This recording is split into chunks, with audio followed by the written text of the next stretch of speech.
Good morning बच्चों। कक्षा 12 के सभी छात्र छात्राएं ध्यान दें। मैं आपकी विषय अध्यापिका श्रीमती मंजू गुप्ता आज आपको सुमित्रा नंदन पंत का नौका विहार पढ़ाने जा रही हूँ। कल मैंने आपको उनके साहित्यिक परिचय, रचनाएं वगैरह बताई थी, लिखा भी था, लिख के आपको समझाया भी था, जिसे आपने लिख लिया होगा। आज मैं नौका विहार पढ़ाने जा रही हूँ। ठीक है बच्चों, कवि ने इस नौका विहार में गर्मी की ऋतु है, ग्रीष्म ऋतु का वर्णन है। ग्रीष्म ऋतु में गर्मी के कारण गंगा की पतली सी धारा बह रही है और कवि अपनी मित्र मंडली के साथ रात्रि के प्रथम प्रहर में नौका विहार करने के लिए जाते हैं। तो गंगा के तट पर जब वो पहुंचे तो उस समय वह उसका वातावरण कैसा था उसका वर्णन उन्होंने किया है। वे कहते हैं, शांत स्निग्ध ज्योत्सना उज्ज्वल अपलक अनंत नीरव भूतल सैकत सैया पर दुग्ध धवल तनवंगी गंगा ग्रीष्म विरल लेटी है श्रांत क्लांत निश्चल। अब शब्द अर्थ देखिए। शांत, तो वहाँ पर वातावरण शांत था, शांति थी। स्निग्ध माने चिकनी, ज्योत्सना माने चांदनी, उज्ज्वल माने स्वच्छ, अपलक माने एकटक, अनंत माने आकाश, नीरव माने शब्द रहित, नी माने रहित, रव माने शब्द, मतलब कोई भी वहाँ पर शब्द नहीं हो रहा था, कोलाहल नहीं हो रहा था। भूतल माने पृथ्वी, सैकत माने बालू, सैया माने बिस्तर, दुग्ध माने दूध, धवल माने स्वच्छ, तनवंगी माने क्षीण कमजोर दुबले पतले शरीर वाली या क्षीण गंगा, ग्रीष्म माने गर्मी, विरल माने अल्पजाल वाली, शांत माने थकी हुई, क्लांत माने बेचैन, निश्चल माने गतिहीन। अब अर्थ देखिए। चारों ओर शांति थी, स्वच्छ चिकनी ज्योत्सना माने चांदनी छिटकी हुई थी। शांत माने चारों ओर शांति थी, ज्योत्सना माने चांदनी, स्वच्छ चिकनी चांदनी छिटकी हुई थी। अपलक अनंत नीरव भूतल, आकाश उस शब्द रहित, नीरव माने शांत कोलाहल रहित, भूतल माने पृथ्वी को बिना पलक झपकाए हुए एकटक देख रहा था।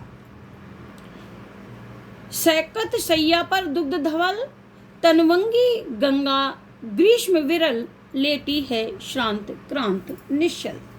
कवि कहते हैं कि दूध के समान ग्रीष्म के कारण अल्प जल वाली कम जल की जो गंगा की धारा, अल्प जल वाली जो गंगा की धारा बह रही है, निश्चल माने गतिहीन, धीमी धीमी गति में जो बह रही है, वह चांदनी रात में ऐसी लग रही है जैसे मानवीयकरण करते हुए कहा है कि दूध के समान, दुग्ध धवल दूध के समान, धवल माने स्वच्छ बालू की सैया पर दुबली पतली छरेरे बदन की युवती, गंगा के लिए कहा है, युवती थकी हुई बेचैन सी लेटी हुई प्रतीत हो रही हो। ग्रीष्म के कारण अल्पजल वाली गंगा कैसी लग रही है? मानो दूध के समान स्वच्छ बालू की सैया पर दुबले पतले छरेरे शरीर वाली कोई सुंदर युवती थकी हुई बेचैन सी लेटी हुई हो। तापस वाला गंगा निर्मल, वह निर्मल गंगा कैसी लग रही? जैसे कोई तपस्विनी बालिका हो, मानवीयकरण है। शशि मुख से दीपित मृदुल करतल, वो जो चंद्रमा का प्रतिबिंब गंगा में पड़ रहा है, वह उसका मुख और उस मुख से प्रकाशित कोमल लहरें, उसकी जो हथेलियां प्रतीत हो रही, ऐसी लग रही है जैसे वह अपने चंद्रमा के समान मुख को अपनी हथेलियों पर रखी हुई लेटी हुई हो। लहरें उर पर कोमल कुंतल, और उसके उसके मुख के नीचे मध्य भाग में जो लहरें बह रही हैं वह ऐसी लग रही जैसे उसके उर माने हृदय पर वक्ष स्थल पर उसके कोमल बाल बिखरे हुए हों। मध्य भाग में बहती हुई लहरें कैसी लग रही? जैसे उसके हृदय पर उसके वक्ष स्थल पर कोमल केश बिखरे हुए हों, ऐसी वो लहरें प्रतीत हो रही हैं। गोरे अंगों पर सिहर सिहर, सिहर सिहर माने कांपता हुआ, कंपित होता हुआ, यह पुनरुक्ति अलंकार है। लहराता तार तरल सुंदर, तारों की तार तरल माने तारों की कांति से युक्त सुंदर आकाश में का जो तारों से युक्त आकाश का प्रतिबिंब गंगा में पड़ रहा है वह प्रतिबिंब उसका आकाश का प्रतिबिंब वायु के वेग से कंपित भी हो रहा है, तो वो कैसा लग रहा है? जैसे उस तपस्विनी बालिका के गोरे गोरे अंगों पर तारों से जड़ा हुआ नीला आकाश प्रतिबिंबित हो रहा है। वह ऐसा लग रहा है जैसे गोरे गोरे तपस्विनी बालिका के गोरे गोरे अंगों पर तारों से जड़ा हुआ नीले रंग का आंचल उसके शरीर को स्पर्श करके लहरा रहा हो। आकाश का प्रतिबिंब कैसे लग रहा है? जैसे उसके गोरे गोरे अंगों पर तारों से जड़ा हुआ आकाश नीले रंग का आंचल की तरह, नीले रंग के आंचल की तरह उसके शरीर को स्पर्श करके लहरा रहा हो। फिर से देखें, उस आकाश का प्रतिबिंब पड़ रहा है जो गंगा में नीले आकाश का, तो वह कैसा लग रहा है? जैसे उस तपस्विनी बालिका के गोरे गोरे अंगों को स्पर्श करके नीले रंग का तारों की कांति से युक्त नीले रंग का आंचल लहरा रहा हो। यहाँ पर नीलांबर में कर्मधारय समास है, यहाँ बहुब्रीहि नहीं है, क्योंकि आकाश नीलांबर वस्त्र कैसा है? नीला, नीलांबर, और अंचल सा यहाँ पर उपमा अलंकार है और यहाँ पर पुनरुक्ति अलंकार है। साड़ी की सिकुड़न सी जिस पर शशि की रेशमी विभा से भर सिमटी है मृदुल मृदुल लहर। मृदुल माने कोमल, मृदुल माने टेढ़ी मेढ़ी, विभा माने प्रकाशित। और उस चांदनी रात में जो गंगा की टेढ़ी मेढ़ी सी लहरें बह रही हैं वह ऐसी लग रही हैं जैसे उस तपस्विनी बालिका की साड़ी की सिकुड़न हो।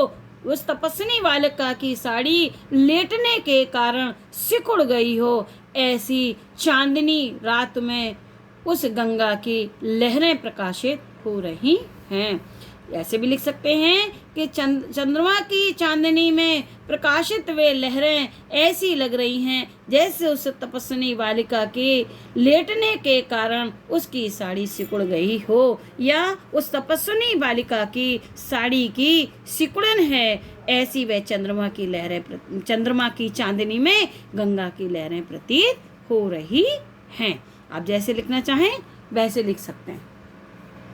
ठीक है बच्चों, कैसे लिखेंगे इसलिए अंडरलाइन इसलिए बार बार बता रही हूँ। फिर से देख लीजिए, तारों की कांति से युक्त, तारों से जड़ा हुआ युक्त आकाश का प्रतिबिंब जो गंगा में पड़ रहा है वह ऐसा लग रहा है जैसे उस तपस्विनी बालिका के गोरे गोरे अंगों को स्पर्श करता हुआ तारों से युक्त नीले रंग का आकाश रूपी नीला वस्त्र लहरा रहा हो। गोरे अंगों पर सहर सहर लहराता तार तल सुंदर, तारों से जुड़ा हुआ आकाश रूपी नीला आंचल उसके गोरे गोरे अंगों को स्पर्श करके लहरा रहा हो। और उसमें जो गंगा में जो चंद्रमा की चांदनी में लहरें प्रकाशित हो रही हैं ऐसी लग रही हैं जैसे उस तपस्विनी बालिका की साड़ी की लेटने के कारण उस तपस्विनी बालिका की साड़ी सिकुड़ गई हो, ऐसी चंद्रमा की चांदनी में गंगा की कोमल लहरें प्रतीत हो रही हैं। बच्चों, अब इससे कुछ प्रश्न बनेंगे, उन प्रश्नों को आपको करना है। ये आपका गृह कार्य है जिसे मैं आपको दे रही हूँ। देखिए, ये प्रश्न है। पहला प्रश्न है, पद्यांश के पाठ और कवि का नाम लिखिए। तो पाठ का नाम नौका विहार, कवि का नाम सुमित्र रंजन पंत। दूसरा प्रश्न है रेखांकित अंश की व्याख्या कीजिए। तो रेखांकित अंश आपके सामने है था, उसकी आप व्याख्या कर देंगे। प्रस्तुत पद्यांश में किसका चित्रण किया गया? जब अर्थ आप पढ़ेंगे तो आपको पता चल जाएगा। गंगा के जल में झलकता हुआ चंद्रमा का बिंब कैसा प्रतीत हो रहा है? पांचवा प्रश्न है गंगा के जल में पड़ती हुई तारों भरी आकाश की परछाई किस प्रकार प्रतीत हो रही है? इन प्रश्नों को आपको अपनी कॉपी में करना है और आगे का मैं कल पढ़ाऊंगी। इन प्रश्नों को आप अपनी कॉपी में कर लीजिएगा। Thank you.